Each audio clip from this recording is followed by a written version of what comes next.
Salam alaikum guys, j'espère que vous allez bien, Inch'Allah. J'enregistre cette nouvelle vidéo le 1er janvier 2020. Et comme le début d'une nouvelle période vient marquer la fin d'une ancienne période, et bien souvent on en profite pour pouvoir faire un bilan. Lorsque j'ai commencé à faire le bilan de l'année 2019, j'ai remarqué une chose, c'est que le 12 juin dernier j'ai eu 34 ans, mais quelques jours plus tard j'en ai eu 33. Je vous explique tout ça dans quelques instants et surtout pourquoi il y a une leçon très importante là-dedans.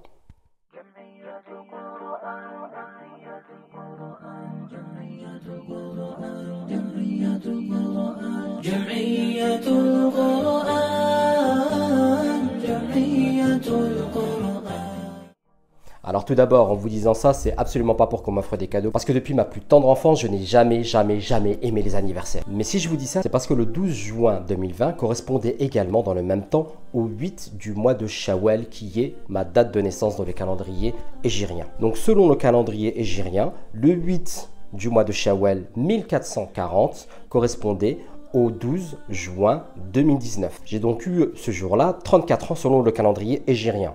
Et le 16 juin 2020, j'ai eu 33 ans selon le calendrier grégorien. Donc comme vous pouvez le constater, il ne s'agit absolument pas d'une fontaine de jouvence qui me permettait de rajeunir quand je prenais de l'âge. Pas du tout. C'est juste que comme vous avez pu le constater avec le mois de Ramadan qui recule d'année en année de 12 jours, donc tous les ans, le calendrier hégirien décale de 12 jours par rapport au calendrier grégorien. C'est d'ailleurs pour cette raison. On va prendre un calcul qui est très simple.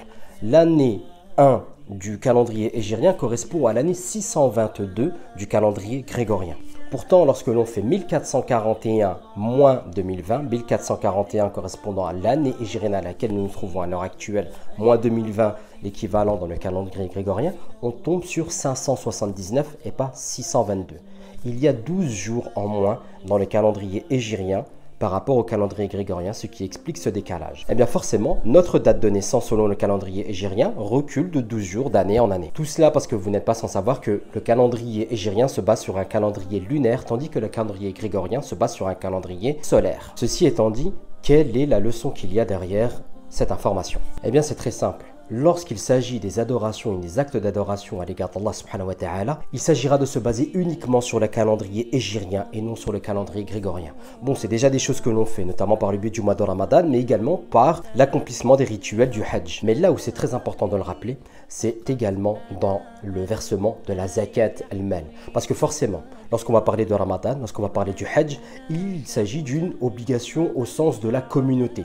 C'est-à-dire que toute la communauté va se retrouver à aller à la mosquée pour les prières de Tarawih, va jeûner ensemble. Là, toute la communauté va se réunir également pour accomplir les rituels du Hajj. Tandis que Zakat al-Mal, ça va être une obligation à titre individuel, comme toutes les autres obligations, mais qui va dépendre de nos circonstances personnelles. Et notamment concernant ce que l'on appelle en arabe le nisab, que l'on peut traduire par le seuil minimum imposable qui rend obligatoire le versement de la zakat.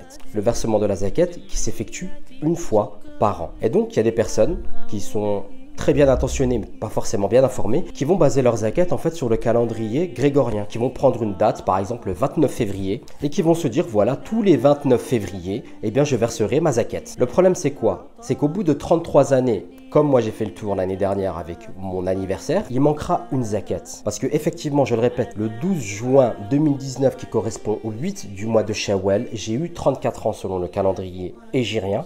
Et quelques jours plus tard, j'ai eu 33 ans selon le calendrier grégorien, ce qui fait qu'il y a une année de différence. Donc si quelqu'un se base sur le calendrier grégorien pour verser sa zakat, ça veut dire qu'au bout de 33 ans, il manquera une année et il manquera une zakat. Et c'est un non-sens en réalité, c'est comme si on disait bah voilà, maintenant Ramadan on va le faire au mois d'avril. Voilà, maintenant le Hajj on va le faire au mois de juillet, tous les années on va le refaire le mois de juillet et tous les années on va faire Ramadan au mois d'avril. Donc la recommandation que j'aurai à faire pour les personnes qui sont concernées par la zakat et dès lors où ils ont dépassé ce que l'on appelle le nisab, ce sera de vérifier à quelle date la date grégorienne correspond au calendrier hégirien et utiliser cette même date l'année suivante selon le calendrier hégirien pour pouvoir verser leur zakat. Donc voilà guys, c'était uniquement une petite nouvelle vidéo pour vous rappeler de baser vos actes d'adoration uniquement sur le calendrier d'Allah subhanahu wa ta'ala qui est le calendrier lunaire. Barakallahu fikum d'avoir suivi cette vidéo jusqu'au bout. Et pour ne rien rater des nouveautés de mon Coran et moi, je vous invite à vous abonner à notre chaîne YouTube. Qu'Allah Azza wa Jal fasse du Coran le printemps de nos cœurs.